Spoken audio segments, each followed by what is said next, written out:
Hey guys, Eamon here, and this is where I explore my creative philosophies through video. And today we are talking about 7 steps to getting your dream creative job. Let's get into it. So you want your dream creative job. You want to be creating every single day, and you want it to be creatively fulfilling, and you really enjoy your job, to just be in like a creative flow and to get paid for it. That's literally the dream. The problem is all odds are against you, or at least it seems that way. Don't worry, I understand. I've now figured out exactly how to get your dream creative job. And there's a number of steps that you have to go through, and it's definitely not easy. But let's jump into what those 7 steps that I've established are. But beforehand, let me give you a little bit of a backstory for how I got to this position. So about 7 years ago, I started running a business. Little did I know that I was running a business. I was just picking up a video camera, and I happened to know someone that needed filming done, that were willing to pay for it.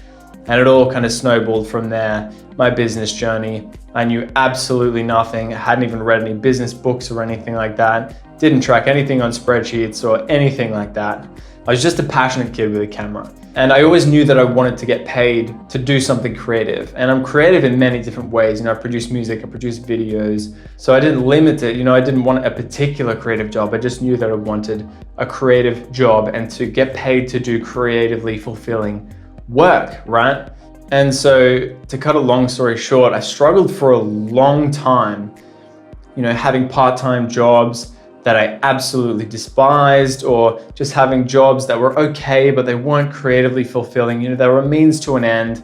And then I even jumped into full-time work for a bit, which wasn't what I wanted to do. And it took me a while to figure that out. And all the while creating in the background, sometimes getting paid for it, sometimes not.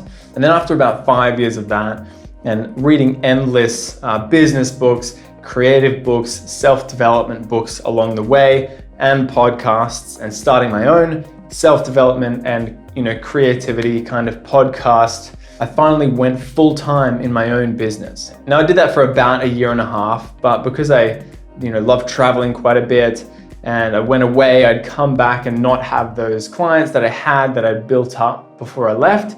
And so it just wasn't sustainable. I was doing some of the right things, but I was focusing on some of the other things. And also with running a business, it is fantastic to be self-sustainable, but if you can get rid of that sales element, which is, generally if you're a creative person, you don't really want to do that sales element where you go, hey sir, do you need this service? You should buy this service because I've got the service. You just want to do the creative work, right? You don't want to do the selling. And it took me a long time to realize that. Even though I did develop my sales skills to a reasonable point, it does get to the point where you realize that if you're running a business, the number one thing you need to focus on is sales, and then fulfilling those orders is actually secondary, even though that's the thing that you really want to be doing, whether it's video or music or whatever it may be. It applies to all the same creative jobs. Basically, you have to hustle. And some people don't love to hustle. And if you do, that's fantastic. And a lot of these steps will also work for you. But for example, if you want your dream creative job and you just want to work for somebody else, at least maybe while you work on a side hustle or develop your skills or whatever it may be, and you don't want to worry about that sales element, then this video is for you, because that's essentially what I figured out towards the end of that business period. And then I did get a creative job, which was extremely fulfilling, and what I thought was a dream job. And then another dream job fell into my lap, essentially. And I'm not even saying that this is the end, things happen and maybe another dream creative job might fall into my hands. But basically, these 7 steps are going to help you get to that place. Now that you have a bit of context, let's jump into step number 1. So step number 1 is sort your mindset. The question you really need to ask yourself is, do you want it? Do you really want it? And your actions will tell you this. You might sit there and go, yeah, I really want to be, a videographer or whatever it is, right? But then if you sit at home playing video games all day, every day, then that's a bit of a reflection on, do you actually really want that thing? So your actions are going to tell you whether or not you actually want that thing. And the thing you have to keep in mind with this step is that if you do really want it, I guarantee you that whichever location you are in, there is at least 1,000 people that want this same thing, and they are also working extremely hard to potentially try and get that thing. And they are not that far away from you. They are in your vicinity, in your area, and they are working hard at trying to get that thing as well. So if your actions are showing you that potentially you don't actually really want that thing, then you need to either A, reframe your actions and realize that it's going to take probably a lot more work than you're putting in already to get that thing, or B, choose something else, Because these 7 steps, it's not like take step 1, 2, 3, 4, 5, 6, 7, and you get your dream job, okay? It is going to take a lot of hard work. So that's number 1, is sort out your mindset. Do you really want your creative job? And if you do, then we can move to step number 2. So step number 2 is to crush out content. Put yourself out there. And this really worked for me, and I'm gonna make a video on this very soon. It's basically content theory, and I'm sure I didn't come up with it, but this is just what me and a few of my friends call it, content theory. Is that basically if you're passionate about a particular thing, you need to be on Instagram, maybe have a podcast, on YouTube, creating of all kinds. Even if it's just drawing and you only have an iPhone, you need to be filming, a time lapse of you drawing, putting it on all your socials, sending it to different groups, engaging with other people that are doing that thing, and crush out content. You can listen to Gary Vee, Crush It or Crushing It. There's 2 books there, and that's essentially content theory, right? And this has helped me immensely because even though my content has changed direction so many different times, basically because I make YouTube videos, because I make a podcast, and it's all very high quality, and I'm just talking about the things that I'm passionate about. And also I make music, and I make a bunch of different creative loops and different videos for Instagram, and I'm very disciplined, not so much recently, but prior to being in my current dream job, I was aggressively crushing out content. And this may seem like a lot of work, and it is going to be, but the fact is that in this day and age now, this is absolutely necessary for you to get what you want. It's about raising your profile and showing everyone that this is who you are, this is what you're doing, and this is what you want to be doing. And you would be very surprised how many people are watching you, because a lot more eyes are on you than you think you are.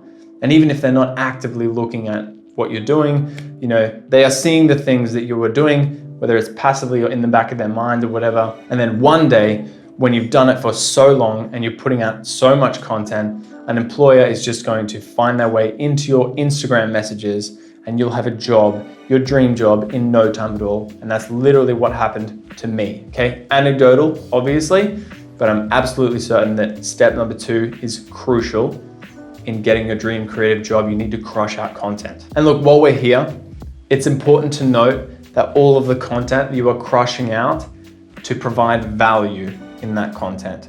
Whatever your target audience is, whether it's clients or other creatives, you need to be providing value to that audience. And this is, again, another huge video that I'm working on that will come very soon. But basically, we live in a value economy. And if you're just making things for yourself, which, you need to be making things for yourself, but if they are solely selfish and they don't provide value to others, then people don't have a reason to follow you. If you want more information on that one, just subscribe below, because as I said, I have a video on that one coming soon. Step number 3 is a pretty simple one, and it's be different. Now, you don't have to be crazy different, okay? You don't have to break all these rules, and you don't have to reinvent the wheel. That's not what I'm saying with this step, but you have to be unique enough that people actually identify your style and who you are and what you're doing. You know what I mean? Because if you're like everyone else out there, and I'm not saying don't take inspiration, obviously take inspiration from people, but if you're creative, you have to come up with your own creative groove. And it's basically essentially to stand out. So people will recognize and know that when they see a piece of content in their feed, they know exactly who it is and why they're subscribed to that content. It's basically niching, like a simple version of this, if we're talking about the drawing before, it's the time lapse of drawing or whatever. Maybe the time lapse includes you and you're like doing a bit of dancing while you're drawing as well. And it's like, that's right, I subscribe to this person because they make really high quality drawings and they're always vibing out, they're really passionate, and so they're always dancing, and it's a little bit funny sometimes, sometimes they look a bit silly. That's just unique enough that people recognize what content they're seeing as soon as they see it. So it's kind of like niching down and finding your own groove. And this isn't gonna happen instantly. If you are doing step 2 and you are crushing out content, then finding your own lane is going to come naturally, So don't stress too hard about this one, but you do need to keep in the back of your mind that you need to be different enough so that people will actually recognize you and who you are and your content and what you're doing every time they see it. Have a particular style. All you got to do is go to pretty much anyone with over 100K followers on Instagram or something and go to their profile and have a look down their feed, and it's got a really nice, consistent kind of style. And again, it seems like a whole lot of work, but if you're not willing to put in the work, then you're not going to get your dream creative job. It's just that simple. I'm not here to tell you lies, guys. It's the truth. All right, step number 4 is be consistent. Now, you cannot give up. And there's a few reasons for this, is that consistency in all of the algorithms on the internet are going to reward you. So if you're crushing out content and you're a little bit different, okay, and your mindset's sorted and you want it, and then you are consistent, right?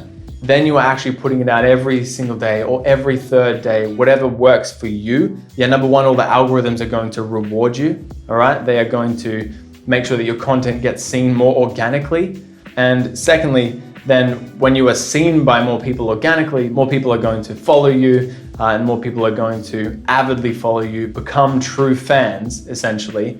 And number 3 is, when you have this following, basically, you don't know when it's actually going to happen for you, right? So if you're crushing out content and you're being consistent for a year, 2 years, 5 years, 10 years, and then one day you go, no, I don't really feel like doing it today. This is annoying, okay? And then on the next day, or a year from then, when a potential employer is looking for you and they see that you haven't posted in a long time, then they are going to move on, all right? And similarly, all of the followers that you have worked so hard to build up, they're going to slowly forget about you because they're not seeing you every day. And then the reverse happens and the algorithms knock down the ranking of your profiles, and then you get less organic views and you're going to have to build it up again. Now, I'm not saying I'm an angel who's been consistent with everything forever, okay? I'm horrible with having breaks and different things happen, especially if you're a creative person. You will understand that you go through different waves, okay? But if you can recognize when you've had a bit of time off, and then you maybe have some diverse experience which brings you back to the inspiration, the sooner you can jump back on and the sooner you can be consistent again, the better.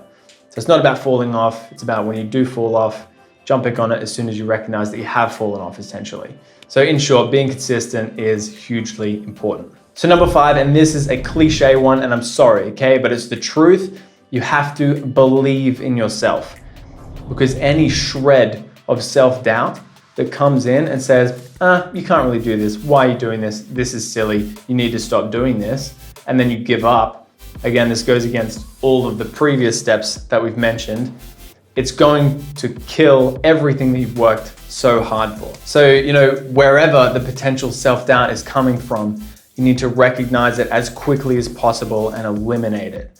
Okay, and this is potentially one of the hardest steps. Let's say you're crushing out all the previous steps, but deep down, you're not really convinced that you'll actually get to where you want to go. And part of this can be literally your ego actually lacking the full belief that you'll get to where you want to go to try and protect you, so that if you fail, then you'll be like, well, you see, I told you I wouldn't make it anyway, so it's okay, okay?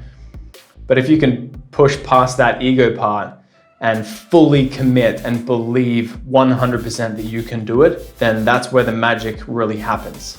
And again, this comes back to consistency. You have to consistently believe you can do it. All you have to do is listen to any anecdotal, huge sports star or actor or anyone in the self-development realm that they have this belief in themselves that is unshakable. So if you can have that, or if you can cultivate that, or if you can knock down negative thoughts as soon as they arise, that's where the magic happens. And it's the least tangible step, which is why it's kind of the hardest. So number 6 is don't compare yourself to others, but do keep an eye on them though. And this has been a huge downfall for myself and potentially kept me from getting where I want to go for longer. And this is really hard because basically your mind is designed to compare yourself to others to see whether or not where you are at is good enough or if you can be doing better. So it's great that your mind is designed this way. It literally helps you improve. But in the modern world, our minds haven't caught up to the fact that we have Instagram and we can compare ourselves to people that have millions of followers, okay? And even not, even on a smaller scale, like my downfall was actually comparing myself to smaller like videographers in my city. I'd be following a lot of them just to see what they're doing. This is the keep an eye on them part. But then every time I saw some of their content, I'd be like, oh my God, I can do better than that. Like, I can't believe they're doing that. I can't believe they're getting this opportunity. They don't deserve that. I deserve that. Okay, and it's all ego. But in reality, if you're doing that, you're the one that's sitting there looking at your phone, taking out the fact that you're not actually doing the thing on somebody that is doing the thing. So it's great to keep an eye on them, to kind of see what everyone else is doing and see, okay, that seems to be working for them, that seems to be working for them. Why are they doing that? Why are they doing that? But the second you start to compare yourself to them, you're done. Because then all of a sudden you're operating in their frame and not your own frame. And if you need to understand framing and pre-framing, check out my video on that. It's really going to help you there. But you need to be operating in your own frame. And when you're doing that, you're not comparing yourself to others because you recognize that you are on your own journey and life is different for absolutely everyone. And look, just side note, I do want to say that all of these steps are, absolutely ideal and in the perfect world. You are going to fail on all of them, just as I did. And I'm not in any way saying that I consistently crushed all of them, okay? But this video is more me recognizing some of the actions that I took in these steps that really did help me to get to where I was going. They're absolutely not perfect, but they did work for me. So yeah, you can't compare yourself to others. Again, that one's a cliche, but it is true and it will keep you stagnant if you are doing that. All right, here we are, step 7. And this is the most important step. And I know I probably said that for all of them, but that's because they're all important, okay? Thank you for listening this far. I hope it has been of value to you. Now let's jump into step 7, and that is to take the third door. So there's this book by Alex Bernheim called The Third Door, and it's a fantastic book. It's full of storytelling and anecdotes on how a lot of people took the third door. And so what is the third door? Well, essentially the first door is, if you want a particular thing, say your dream creative job, you work up the ranks until you get to that job. The second door is that somebody, whether it's your parents or somebody in the industry, helps you get into that position. Maybe you have some skills and that kind of thing as well. But essentially somebody helps you get to that position. And the third door is any other way that you can actually get to that position. So a few examples is basically a fantastic way that I actually got a lot of clients when I was in my own business is by video messaging them on Instagram. So a lot of people will be like, oh yeah, just cold email or door knock or whatever, But the third door for me in that instance was to send a direct video message to the head of the person of that company, because they are going to open that message and they're going to view that message. And in that message is you talking on a video and expressing, you being an actual person to a camera to them. And that's going to actually emotionally connect with the person. Anyway, I won't dive too deeply into that. Essentially, there is another way of getting to where you want to go. And this is up to you to be a little bit creative, okay? I can't tell you what your third door is. But, for example, if you want to be a famous DJ, even though now is probably not the time for that, if you want to be a famous music producer or something, direct message literally everybody and try and intern for them, clean their studios, whatever it may be, provide some value to those people. Look, I'm not even going to try and give examples, but there is a third door. There is another way to get to where you actually want to go, and you just have to get creative and take the third door. Yes, you could work up and get an internship and then, get a low paying job and then slowly work your way up until they like you, whatever. Or you might know somebody in the industry, somebody a bit older, or one of your friends, and they might get you into that job. And both of those are fantastic, but a better way to do it. And I think partly the third door is crushing out content, right? And all of these steps. But the better way to do that is to take the third door. And that comes back to being unique, being different, because if you do something that takes the third door, and it doesn't have to be crazy extravagant. What if your resume was just a video link, And it doesn't have to be a video link that is an amazing, you're on a jet ski with a 8K camera or something, okay? It can just be your iPhone and your whole resume is just a link to that video and it's you just talking to the camera.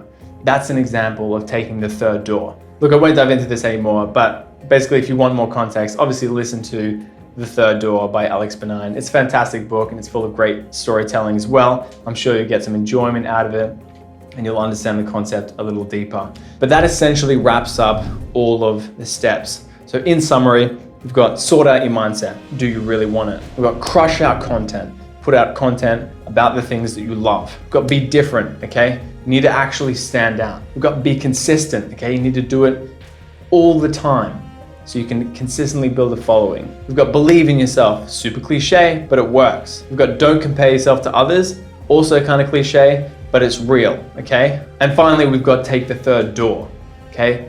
How else can you get to where you really want to go? So look, they're my 7 steps for getting your dream creative job. And I really hope this has provided some value to you. I really hope that this has really helped you. And I could potentially sit here for hours and talk about this subject a lot. But basically when you do all of these things, you become unstoppable. And even if you do get that dream job, you need to not stop doing this because your profile will become so high and you're doing so many things of value that more and more people will see the value. More and more people will want to be a part of that value and provide you value in return. So that even if that dream job disappeared for whatever reason, the company collapsed or you get fired or whatever it is, okay? Your profile is so high and you're still consistently crushing it that another dream job is just gonna fall out of the air like that. So yeah, I hope you've enjoyed this little rant and these 7 steps to getting your dream creative job. If you have gotten any value out of this, or if you have any other tips that I've maybe left out that have helped you getting your dream job, please leave them in the comments below. I love having conversations about these things. It's been fantastic to hang out with you. Make sure to subscribe because I've got heaps of cool content like this coming soon. Thank you again for watching and I'll see you in the next video.